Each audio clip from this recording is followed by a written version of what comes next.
नमस्कार दोस्तों, आप सभी का स्वागत है। जीके के इम्पोर्टेंट क्वेश्चन की जो सीरीज चल रही है उसका नेक्स्ट लेक्चर ये होगा।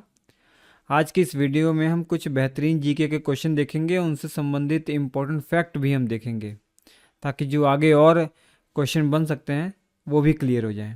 ये ऐसे प्रश्न हैं जो आपकी आने वाली परीक्षाओं में काम भी आ सकते हैं और इससे पहले जो हुए हैं आपके एग्ज़ाम उनमें ये पूछे गए हैं। तो चलिए शुरुआत करते हैं। देखिए दोस्तों, वीडियो शुरू करने से पहले मैं आपको एक इम्पोर्टेंट इन्फॉर्मेशन देना चाह रहा हूँ। अनअकैडमी आपके लिए लाया है एसएससी चैम्पियंस लीग, जो कि हर महीने 23, 24 और 30 तारीख को होती है। ठीक है, 23 तारीख, 24 तारीख और 30 तारीख हर महीने ये हो कंडक्ट करवाया जाता है। इसमें जो फुल लेंथ जो टेस्ट होंगे ना वो बिल्कुल फ्री हैं। इसके लिए कोई भी आपको चार्ज देने की ज़रूरत नहीं है। वीडियो के डिस्क्रिप्शन में लिंक दिया हुआ, आप वहाँ से जाकर इनरोल कर सकते हैं। जो ग्रुप स्टेज फर्स्ट टेस्ट होगा आपका वो 23 नवंबर को होगा और ग्रुप स्टेज जो सेकंड टेस्ट होगा वो 24 नवंबर को होगा और फिनाले जो टेस्ट होगा वो 30 नवंबर को होगा। इसकी और जानकारी मैं आपको बता दूं, अगर आप ग्रुप स्टेज में 1 से लेकर 5 तक के बीच में रैंक लाते हैं, टॉप 5 आपकी रैंक रहती है, तो आपको कंपलसरी अमेज़न वाउचर दिए जाएंगे। ठीक है, आप जीत सकते हैं बेहतरीन अमेज़न वाउचर। जैसे मान लीजिए आपकी रैंक फर्स्ट आ जाती है ग्रुप स्टेज वाले जो एग्ज़ाम है, चाहे वो ग्रुप स्टेज 1 हो चाहे ग्रुप स्टेज 2 हो। अगर फर्स्ट रैंक आती है तो 5,000 का आपको अमेज़न वाउचर जो है प्राइज़ दिया जाएगा।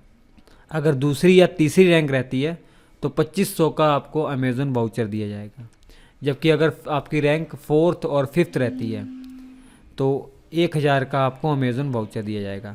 अगर जो फिनाले वाला जो टेस्ट है उसमें अगर फर्स्ट रैंक आपकी आती है तो 10,000 का आपको अमेज़न वाउचर मिलेगा और फिनाले में सेकंड या थर्ड रैंक आपकी आती है तो 5,000 का आपको प्राइज़ मिलेगा।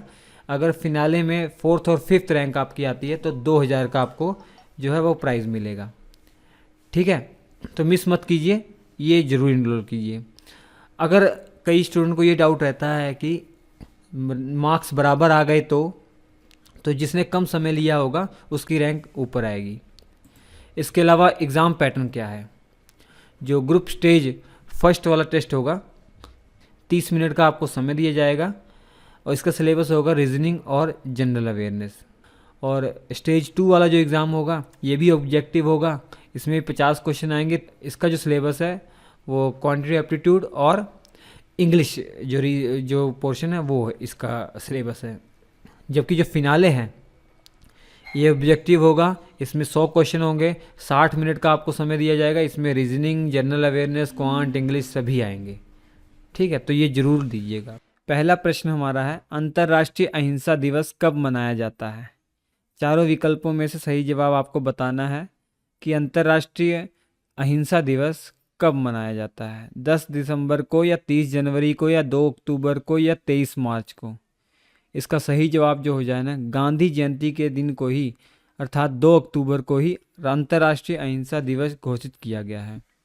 ये 15 जून 2007 को घोषित किया गया है संयुक्त राष्ट्र महासंघ के द्वारा, संयुक्त राष्ट्र महासभा के द्वारा। महात्मा गांधी जी के जन्म दिवस को ही अंतर्राष्ट्रीय अहिंसा दिवस घोषित किया गया है। तो हर वर्ष 2 अक्टूबर को अंतर्राष्ट्रीय अहिंसा दिवस मनाया जाता है। नेक्स्ट क्वेश्चन है, भारत का सुदूरस्थ दक्षिणी बिंदु कौन सा है? कन्याकुमारी या रामेश्वरम या इंदिरा पॉइंट या पॉइंट केलिमर। भारत का सबसे दक्षिणी बिंदु आपको बताना है कौन सा है। इसका सही जवाब जो हो जाएगा ना वो इंदिरा पॉइंट हो जाएगा। ठीक है, इंदिरा पॉइंट भारत का सबसे दक्षिणी बिंदु है। मैप में आप देख सकते हैं, ये आपका अंडमान निकोबार द्वीप समूह है ना, उसी द्वीप समूह में सबसे दक्षिणी छोर पर इंदिरा पॉइंट है, वो भारत का सबसे दक्षिणी बिंदु है। अगर सबसे उत्तरी बिंदु पूछा जाए तो इंदिरा काल राइट आंसर हो जाएगा। क्या हो जाएगा? इंदिरा काल। ठीक है, देखिए जो इंदिरा पॉइंट है ये, इसे 1984 से पहले पिग्मेलियन पॉइंट या पार्सन पॉइंट के नाम से जाना जाता था। नेक्स्ट क्वेश्चन है, भारतीय संविधान में मान्यता प्राप्त भाषाओं की संख्या कितनी है? वर्तमान में कितनी भाषाओं को मान्यता प्राप्त है हमारे संविधान में? 4 विकल्पों में सही जवाब बताना है, 12, 13 या 14 या 22। राइट आंसर इसका 22 है। वर्तमान में 22 भाषाओं को मान्यता दी गई है हमारे भारतीय संविधान में, लेकिन मूल संविधान जो हमारा बनकर तैयार हुआ था ना, उसमें 14 भाषाओं को मान्यता दी गई थी। और संविधान की जो 8वीं अनुसूची है, इसके अंतर्गत पहले मूल संविधान में 14 भाषाओं को मान्यता दी गई थी, लेकिन वर्तमान में इस 8वीं अनुसूची में 22 भाषाओं का जिक्र किया गया है। अर्थात संविधान में 22 भाषाओं को मान्यता दी गई है। कब कब जोड़ी गई ये जो बाकी बची हुई 8 भाषाएं हैं, कब कब जोड़ी गई? 21वां संविधान संशोधन 1967 में हुआ था, तब 15वीं भाषा सिंधी के रूप में जोड़ी गई थी। सिंधी को 15वीं भाषा के रूप में जोड़ा गया था। फिर 71वां संविधान संशोधन हुआ 1992 में, फिर 3 भाषाएं जोड़ी गई, कोंकणी, नेपाली और मणिपुरी। इसके अलावा फिर 92वां संविधान संशोधन 2003 में हुआ, फिर 4 भाषाएं जोड़ी गई, बोडो, डोगरी, संथाली और मैथिली। तो टोटल अब 22 भाषाएं हो चुकी हैं 8वीं अनुसूची के अंतर्गत। नेक्स्ट क्वेश्चन, कौन सा रंग इंद्रधनुष के मध्य दिखाई देता है?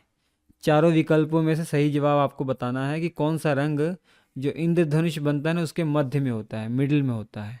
तो इसका राइट आंसर जो हो जाएगा, हरा रंग हो जाएगा। सिंपल सी ट्रिक आप याद कर लीजिए, विबग्योर।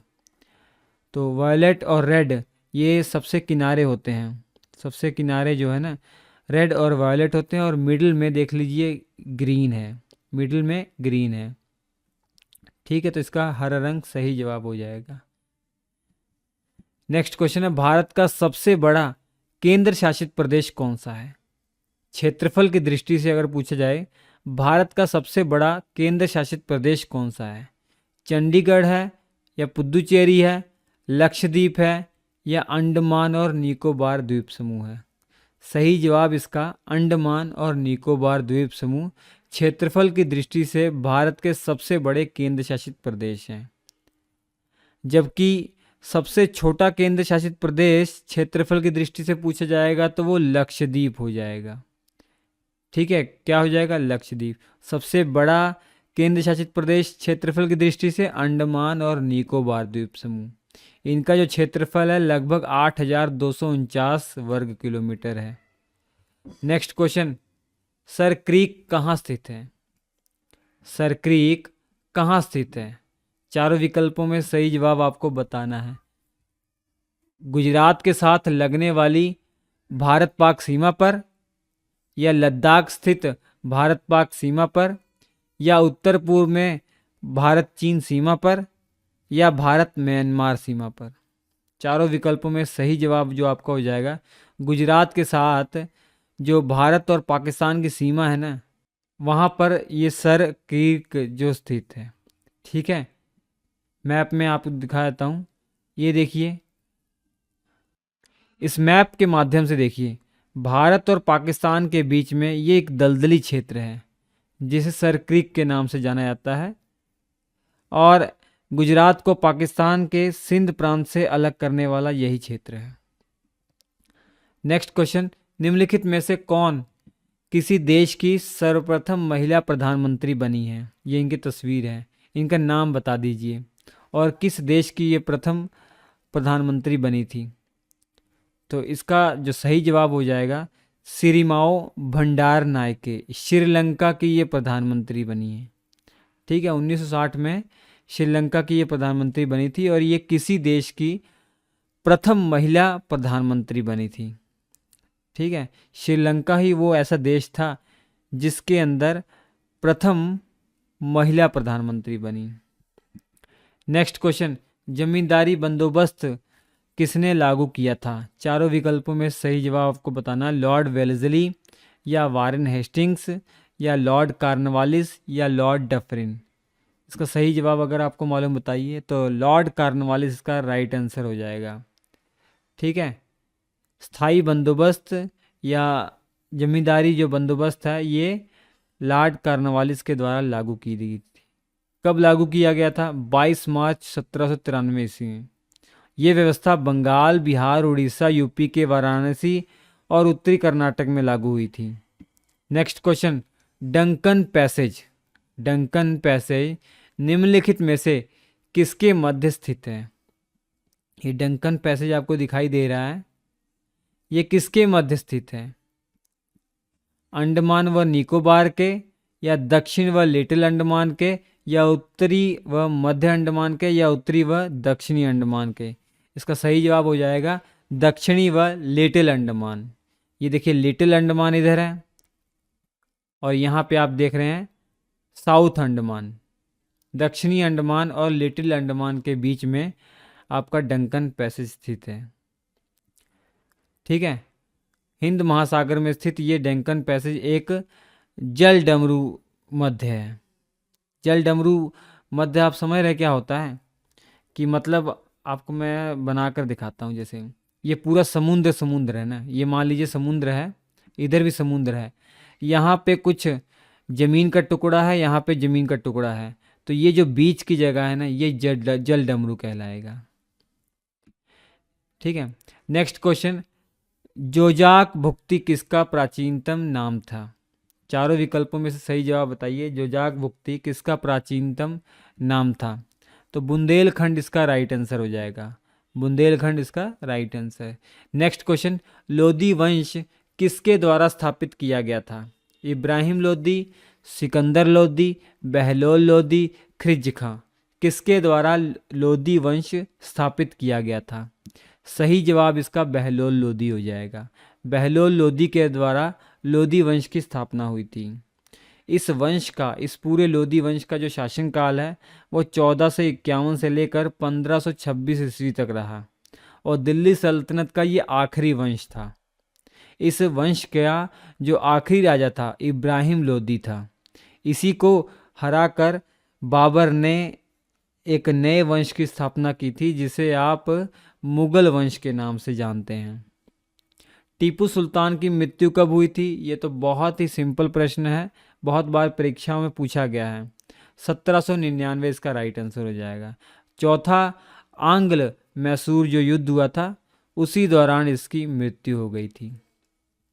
4 मई 1799 को इसकी मृत्यु हो गई थी और 4 आंग्ल मैसूर युद्ध हुए हैं टोटल, चौथे में मृत्यु हुई थी।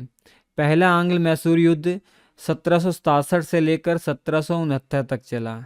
द्वितीय आंग्ल मैसूर युद्ध 1780 से लेकर 1784 तक चला। तृतीय आंग्ल मैसूर युद्ध 1790 से लेकर 92 तक चला। नेक्स्ट क्वेश्चन, एक्सरे की खोज किसने की थी? चारों विकल्पों में से राइट आंसर आपको बताना है कि एक्सरे की खोज किसने की थी।